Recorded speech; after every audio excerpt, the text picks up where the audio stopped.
या देवी सर्वभूतेषु मां कात्यायनी रूपेण संस्थिता नमस्तस्यै नमस्तस्यै नमस्तस्यै नमो नमः। ओम दुम दुर्गाय नमः। दोस्तों, आज है आषाढ़ मास की गुप्त नवरात्रि का छठा दिन और आज आप सुनेंगे माँ धूमावती की कथा और इसके साथ ही आज आप सुनने वाले हैं देवी कवच का पाठ।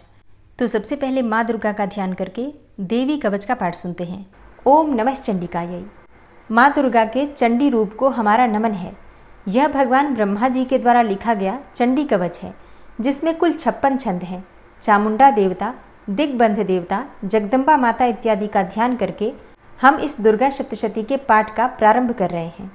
मार्कंडेय जी पितामह ब्रह्मा जी से कह रहे हैं कि हे भगवान ब्रह्मा, जो इस विश्व में गोपनीय है वह रहस्यपूर्ण है तथा जो सभी की रक्षा करता है और हमें अधर्म से बचाता है, साथ ही जिसे आपने अभी तक किसी को दिखाया भी नहीं है, ऐसा कोई साधन या उपाय मुझे बताइए। मार्कंडेय जी के इस प्रश्न पर भगवान ब्रह्मा कहते हैं कि उस साधन का नाम तो देवी कवच ही है, जो इस विश्व में अत्यधिक गोपनीय है। वह देवी कवच सभी का कल्याण करने वाला, पवित्रता और पुण्य देने वाला है। आपको इसी का ही जाप करना चाहिए, इससे ही आपका उद्धार होगा। माँ दुर्गा की 9 मूर्तियाँ हैं। माँ दुर्गा का प्रथम स्वरूप है माँ शैलपुत्री, दूसरा स्वरूप है माँ ब्रह्मचारिणी, माँ दुर्गा का तीसरा स्वरूप है माँ चंद्रघंटा और चौथा स्वरूप है माँ कुष्मांडा।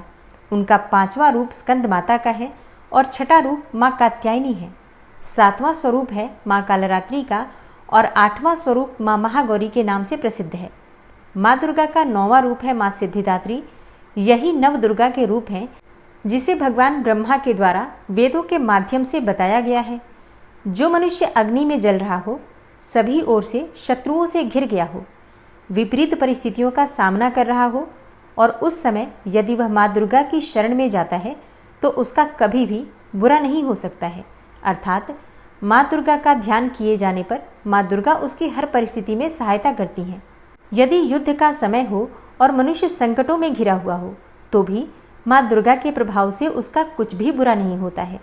माँ दुर्गा उसके दुख, पीड़ा, भय इत्यादि का नाश कर देती हैं। जो भी भक्तगण माँ दुर्गा की भक्ति करता है, माँ दुर्गा अवश्य ही उन्हें अभय दान देती हैं। जो कोई भी देवी दुर्गा का ध्यान करता है, माँ दुर्गा उसकी हर प्रकार से रक्षा करती हैं और इस बात में कोई भी संशय नहीं है। चामुंडा माता का वाहन प्रेत है और वे उस पर सवारी करती हैं। वाराही माता का वाहन भैंसा है। ऐन्द्री माता का वाहन हाथी है तो वही वैष्णवी माता का वाहन गरुड़ है।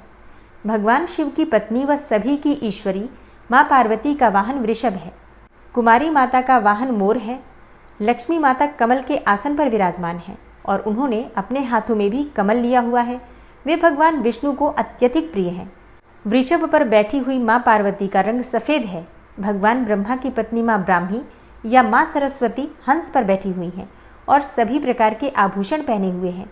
इस प्रकार से माता रानी अपने भिन्न भिन्न रूपों में सभी तरह के योग व शक्तियों को ली हुई हैं। उन्होंने कई प्रकार के आभूषण व रत्न पहने हुए हैं जो उनकी शोभा को बढ़ा रहे हैं। माँ दुर्गा का एक रूप अत्यधिक क्रोध में रथ पर बैठा हुआ दिखाई देता है, जो दुष्टों का नाश करने के लिए है। वे अपने हाथ में शंख, सुदर्शन चक्र, गदा, हल, मूसल इत्यादि लिए हुए हैं। इसके अलावा उन्होंने अपने हाथों में खेटक, तोमर, परशु, पाश, त्रिशूल तथा उत्तम कोटि का धनुष भी लिया हुआ है। माँ दुर्गा दैत्यों, दुष्टों व राक्षसों का नाश कर देती हैं, भक्तों का कल्याण करती हैं तथा देवताओं का सदैव हित करती हैं। इसी उद्देश्य के तहत ही उन्होंने भिन्न भिन्न भांति के अस्त्र शस्त्र लिए हुए हैं।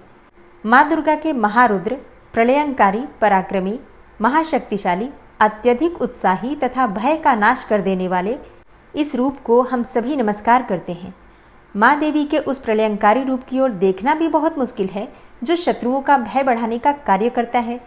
पूर्व दिशा में इंद्री देवी मेरी रक्षा कीजिए, आग्नेय दिशा में अग्नि देवी मेरी रक्षा कीजिए, दक्षिण दिशा में वाराही माता, नैऋत्य कोण में खड़ग धारिणी माँ, पश्चिम दिशा में वारुणी देवी और वायव्य कोण में मृगवाहिनी देवी मेरी रक्षा कीजिए। उत्तर दिशा में माँ कुमारी, ईशान कोण में शूलधारिणी, आकाश से अर्थात ऊपर से माँ ब्रह्माणी तथा नीचे अर्थात पाताल लोक से माँ वैष्णवी मेरी रक्षा कीजिए। राक्षसों के शवों को अपने वाहन के रूप में उपयोग में लाने वाली माँ चामुंडा देवी, आप दशों दिशाओं से मेरी रक्षा कीजिए। आगे से माँ जया तथा पीछे से माँ विजया आप मेरी रक्षा कीजिए। माँ अजिता मेरे वाम भाग में और दक्षिण दिशा में अपराजिता देवी मेरी रक्षा करें। मेरे शिखा की रक्षा उद्योतिनी देवी और माँ उमा मेरे सिर की रक्षा करें, अर्थात उसमें वास करें। आप मेरे ललाट की मालाधारी के रूप में और भौहों का यशस्विनी के रूप में संरक्षण करें।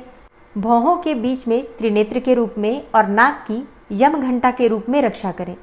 दोनों आँखों के बीच में शंख माता के रूप में और कानों की द्वारवासिनी के रूप में रक्षा करें।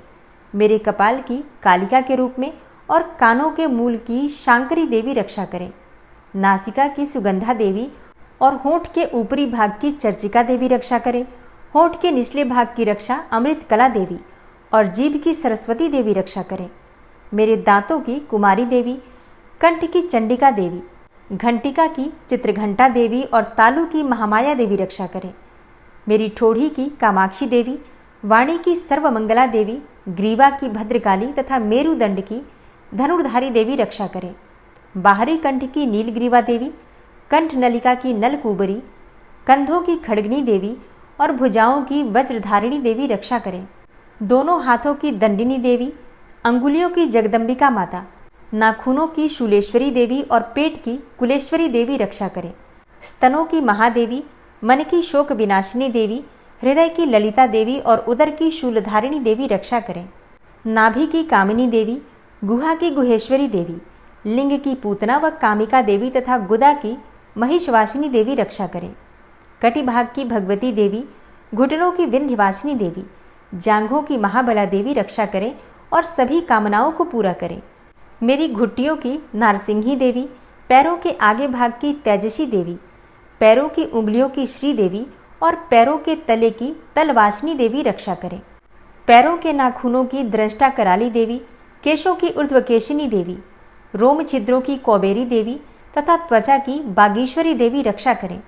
माँ पार्वती देवी मेरे रक्त, मांस, हड्डियों इत्यादि की रक्षा करें। आंतों की कालरात्रि देवी और पित्त की मुकुटेश्वरी देवी रक्षा करें।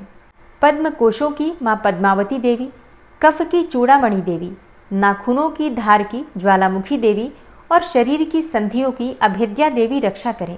मेरे वीर्य की रक्षा माँ ब्रह्माणी देवी, छाया की छत्रेश्वरी देवी तथा धर्मधारिणी देवी मेरे अहंकार व मन और बुद्धि की रक्षा करें।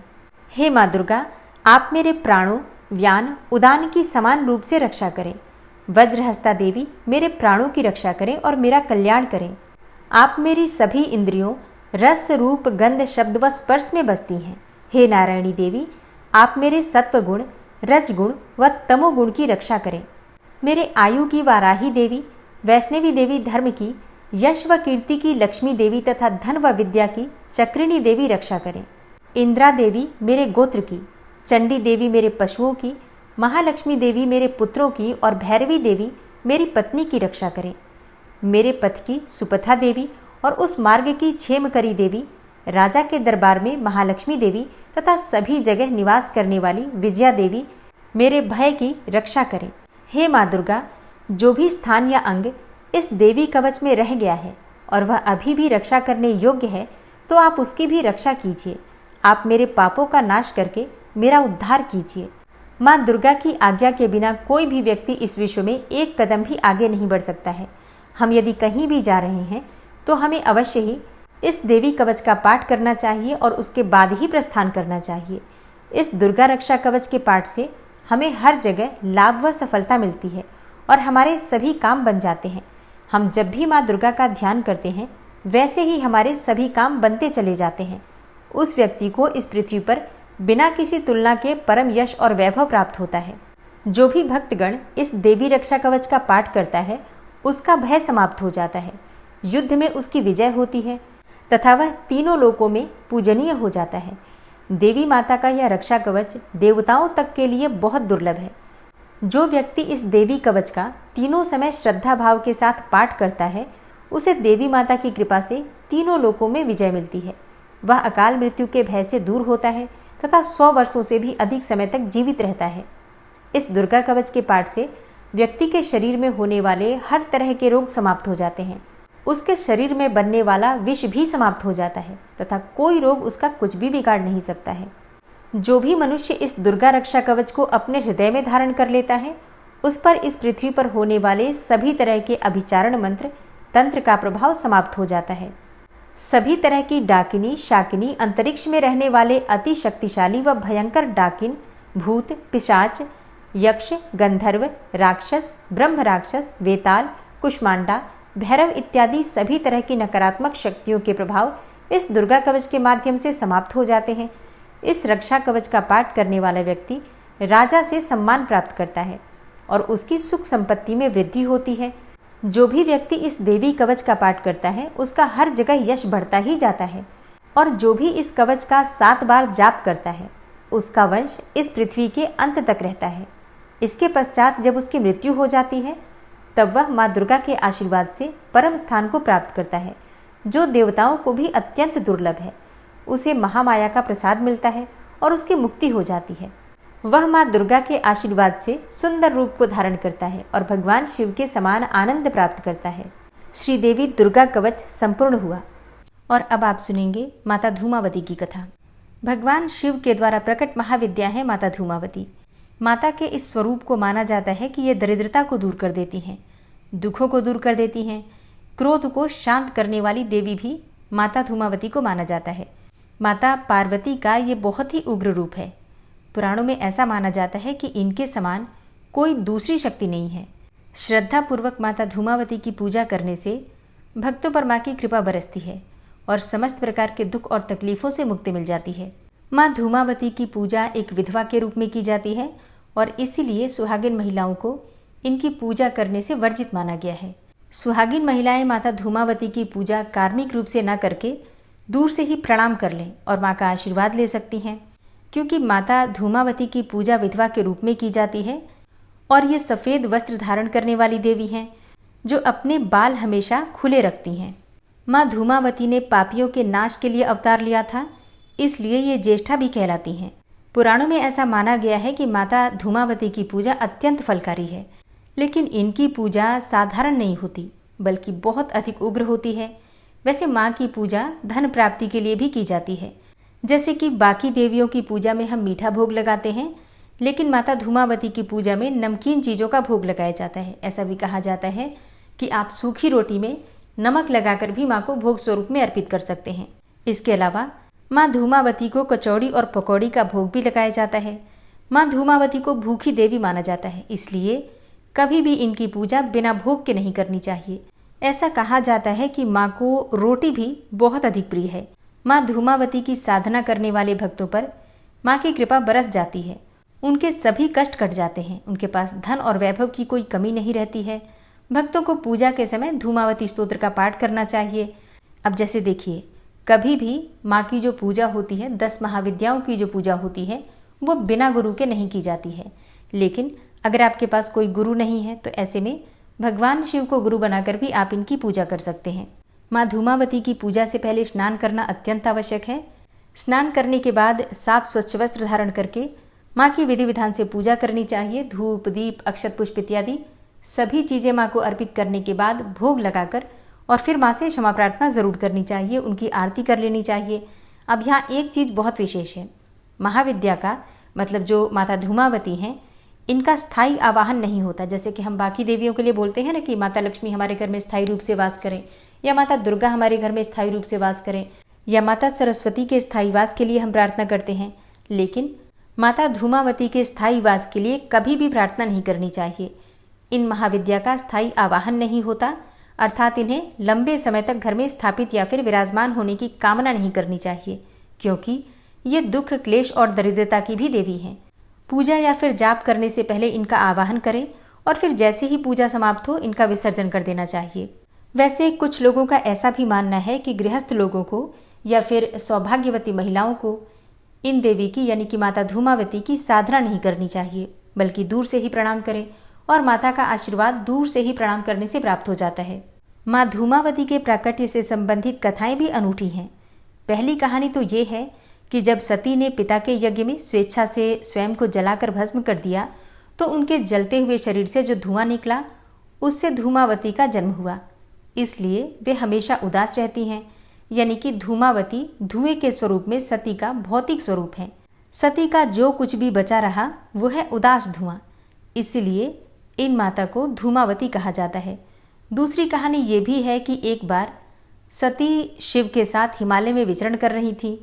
तभी उन्हें बहुत जोरों की भूख लगी। उन्होंने शिव से कहा कि मुझे बहुत भूख लगी है, मेरे लिए भोजन का प्रबंध करें। अब शिव ने कहा कि अभी तो कोई प्रबंध हो ही नहीं सकता है। तब सती ने कहा कि ठीक है, मैं तुम्हें ही खा जाती हूँ, और वे शिव को ही निगल गईं। शिव तो स्वयं इस जगत के सर्जक हैं, परिपालक हैं, लेकिन देव की लीला में वे भी शामिल हो गए। भगवान शिव ने उनसे अनुरोध किया कि मुझे बाहर निकालो। तब सती ने उन्हें उगलकर बाहर निकाल दिया। अब जैसे ही सती ने बाहर निकाला, भगवान शिव क्रोधित हो गए और क्रोध में उन्होंने सती को ही शाप दे दिया कि आज और अभी से तुम विधवा रूप में ही रहोगी और विधवा रूप में ही तुम्हारी पूजा होगी। और तभी से वे विधवा हैं। पुराणों में अभिशप्त, परित्यक्त, भूख लगना और पति को निगल जाना, ये सब सांकेतिक प्रकरण हैं। ये इंसान की कामनाओं का प्रतीक है जो कभी खत्म ही नहीं होती, और इसलिए वो हमेशा असंतुष्ट ही रहता है। माँ धूमावती उन कामनाओं को खा जाने वाली यानी कि नष्ट करने की ओर इशारा करती हैं, और इसीलिए सुहागिन महिलाएं इनकी पूजा नहीं करती। और इसका कारण ये है कि उन्होंने अपने पति को ही निगल लिया था, इसलिए इनका रूप जो है वो विधवा जैसा है, और इस स्वरूप में वो महिलाओं के लिए पूज्य रह नहीं गई। लेकिन ऐसा नहीं है कि ये स्वरूप महिलाओं की ओर से तिरस्कृत है। माँ तो पुत्र पुत्री दोनों के लिए समान रूप से वात्सल्यमयी हैं, इसलिए इस स्वरूप का दूर से ही महिलाएं दर्शन करती हैं, और माता दूर से ही उन्हें आशीर्वाद देकर उनको सुख और सौभाग्य, संतान, सभी चीज़ें प्रदान करती हैं। तो प्रेम से बोलिए माता धूमावती की जय। और अब सुनते हैं माँ कात्यायनी की कथा। भगवती जगदम्बा दुर्गा का छठा स्वरूप मानी जाती है माँ कात्यायनी, और माँ पार्वती का ही दूसरा नाम है कात्यायनी। माँ कात्यायनी के विषय में स्कंद पुराण में उल्लेख मिलता है कि वे परमेश्वर के नैसर्गिक क्रोध से उत्पन्न हुई थी, जिन्होंने देवी पार्वती द्वारा दी गई सिंह पर आरूढ़ होकर महिषासुर का वध किया था। माँ कात्यायनी को शक्ति की आदि रूपा कहा गया है। जो साधक माँ की आराधना करने में अपना सर्वस्व निछावर कर देता है, मतलब उनके चरणों में अपने आप को सर्वस्व निवेदित कर देता है, परिपूर्ण आत्मदान करने वाले ऐसे भक्तों को सहज भाव से माँ के दर्शन प्राप्त हो जाते हैं। माँ दुर्गा का नाम कात्यायनी कैसे पड़ा, इसके पीछे एक पौराणिक कथा है। कत नामक एक प्रसिद्ध महर्षि थे, उनके पुत्र ऋषि कात्य हुए। इन्हीं कात्य के गोत्र में विश्व प्रसिद्ध महर्षि कात्यायन उत्पन्न हुए थे। इन्होंने भगवती पराम्बा की उपासना करते हुए बहुत वर्षों तक बड़ी कठिन तपस्या की थी। उनकी इच्छा थी कि माँ भगवती उनके घर पुत्री के रूप में जन्म ले। माँ भगवती ने उनकी ये प्रार्थना स्वीकार कर ली। कुछ समय के पश्चात जब दानव महिषासुर का अत्याचार पृथ्वी पर बढ़ गया, तब भगवान ब्रह्मा, विष्णु, महेश तीनों ने अपने अपने तेज का अंश देकर महिषासुर के विनाश के लिए एक देवी को उत्पन्न किया। महर्षि कात्यायन ने सर्वप्रथम इनकी पूजा की थी, इसी कारण वे कात्यायनी कहलाईं। पुराणों में एक ऐसी कथा भी मिलती है कि ये महर्षि कात्यायन के यहाँ पुत्री के रूप में उत्पन्न हुई थी। आश्विन मास की कृष्ण पक्ष की चतुर्दशी को जन्म लिया। फिर शुक्ल पक्ष की सप्तमी, अष्टमी और नौमी तक 3 दिनों तक इन्होंने कात्यायन ऋषि की पूजा ग्रहण करके दशमी को महिषासुर का वध किया था। माँ कात्यायनी अमोघ फल देने वाली है। भगवान कृष्ण को पति रूप में पाने के लिए जब ब्रज की गोपियों ने इन्हीं की पूजा की थी तो कालिंदी यमुना के तट पर की थी। वे ब्रजमंडल की अधिष्ठात्री देवी के रूप में प्रतिष्ठित हैं। माँ कात्यायनी का स्वरूप अत्यंत चमकीला और भास्वर है। इनकी 4 भुजाएं हैं। माँ कात्यायनी का दाहिनी तरफ का ऊपर वाला हाथ अभय मुद्रा में तथा नीचे वाला हाथ वर मुद्रा में है। बाईं तरफ के ऊपर वाले हाथ में तलवार है और नीचे वाले हाथ में कमल का पुष्प सुशोभित है। इनका वाहन सिंह है। माँ कात्यायनी की भक्ति और उपासना द्वारा मनुष्य को बड़ी सरलता से अर्थ, धर्म, काम और मोक्ष चारों फलों की प्राप्ति हो जाती है, और ऐसा साधक इस लोक में स्थित रहकर भी अलौकिक तेज और प्रभाव से युक्त हो जाता है। नवरात्रि की षष्ठी तिथि के दिन प्रातःकाल जल्दी उठकर नित्य कर्मों से निवृत्त होकर स्नान करके और माँ कात्यायनी की पूजा करनी चाहिए। सबसे पहले भगवान सूर्यदेव को जल अर्पित कर लीजिए। उसके बाद अपने घर के मंदिर में माँ को जहाँ पर आपने स्थापित किया है वहाँ पर धूप दीप प्रज्वलित करके विधि विधान से माँ की पूजा कीजिए। माँ का प्रिय पुष्प है लाल, गुड़हल और गुलाब का पुष्प। इसके अलावा आप चाहें तो पीले पुष्प भी अर्पित कर सकते हैं, जैसे कि गेंदे के पुष्प। माँ का प्रिय रंग है लाल और पीला। इनमें से किसी भी रंग के वस्त्र धारण करके माँ की आप आराधना कर सकते हैं। और नवरात्रि की षष्ठी तिथि पर माँ कात्यायनी को शहद का भोग अर्पित करने से मन वांछित फल की प्राप्ति होती है। इसके अलावा आप चाहें तो फलों का भोग भी लगा सकते हैं, सफ़ेद मिठाइयों का भोग लगा सकते हैं, जो भी आपके पास उपलब्ध हो। लेकिन शहद का भोग अवश्य लगाना चाहिए। शहद का भोग लगाकर आप प्रसाद स्वरूप परिवार के सभी सदस्य ग्रहण कर सकते हैं, चाहे तो किसी ब्राह्मण को दान कर सकते हैं। विधि विधान से माँ की पूजा कीजिए, मंत्रों का जप कीजिए। मंत्र कौन से हैं जिनका आज हमें जप करना चाहिए? या देवी सर्वभूतेषु माँ कात्यायनी रूपेण संस्थिता नमस्तस्यै नमस्तस्यै नमस्तस्यै नमो नमः। माँ कात्यायनी का बीज मंत्र है क्लीं श्रीं त्रिनेत्राय नमः। एक और मंत्र नोट कर लीजिए, ओम देवी कात्यायन्यै नमः। इस मंत्र के द्वारा भी आप माँ की आराधना कर सकते हैं। मन चाहा पति पाने की कामना है तो आपको इस मंत्र का जप करना चाहिए। ओम कात्यायनी महामाये महायोगिन्यधीश्वरी नंद गोपसुतम देवी पति में कुरुते नमः। और हाँ, मन चाही पत्नी या फिर सुंदर योग्य जीवन साथी पाने की कामना है तो इस मंत्र का जप कीजिए। पत्नी मनोरमाम देहि मनोवृत्तानुसारिणीम तारिणीम दुर्ग संसार सागरस्य कुलोद्भवाम। इस मंत्र का जप आपको कम से कम 108 बार करना चाहिए रुद्राक्ष की माला से। अधिक भी कर सकते हैं, 5 माला, 7 माला, 11 माला। आज से प्रारंभ करके कम से कम 3 महीने लगातार कीजिए, निश्चित ही आपकी जो कामना है पूर्ण होती है। इसके अलावा आज के दिन आप दुर्गा सप्तशती का पाठ कर सकते हैं। अच्छा, अगर आप 7 दिनों में दुर्गा सप्तशती पढ़ रहे हैं, जैसे कि जो मैंने बताया है उसके अनुसार, तो षष्ठी तिथि के दिन आपको 11वें अध्याय का पाठ करना है। और जो भक्त पूरे दुर्गा सप्तशती का पाठ कर रहे हैं वो पूरे दुर्गा सप्तशती का पाठ प्रतिदिन जैसे वो कर रहे हैं कर सकते हैं। दुर्गा चालीसा का पाठ आपको करना चाहिए। माँ दुर्गा के किसी भी मंत्र का अधिक से अधिक संख्या में जप करना चाहिए। माँ कात्यायनी की पूजा विशेष रूप से गोधूली वेला में मतलब संध्या काल में की जाती है। तो मतलब सुबह तो जिस प्रकार से आप पूजा करते हैं उस प्रकार से करेंगे ही, शाम के समय भी विशेष रूप से माँ कात्यायनी की पूजा कीजिए, ध्यान कीजिए, मंत्रों का जप कीजिए। इससे माँ की विशेष कृपा प्राप्त होती है। दोस्तों, अगर आप हरिशयनी एकादशी के विषय में जानना चाहते हैं तो चैनल पर वीडियो अपलोड हो चुकी है, ज़रूर देख लीजिए। आज की वीडियो आपको कैसी लगी कमेंट बॉक्स में ज़रूर बताइए। वीडियो अच्छी लगी हो तो लाइक कीजिए, शेयर कीजिए। और चैनल पर पहली बार आए हैं, अगर अभी तक आपने चैनल को सब्सक्राइब नहीं किया है तो आज की वीडियो अगर आपको अच्छी लगे तो चैनल को सब्सक्राइब करके बेल आइकन को ज़रूर प्रेस कर लीजिए। इससे ये होगा कि इस चैनल पर जो भी नई वीडियो अपलोड होंगी उनकी नोटिफिकेशन आपको सही समय पर प्राप्त होगी। मिलती हूँ मैं आपसे अगली वीडियो में, तब तक के लिए जय श्री राधे।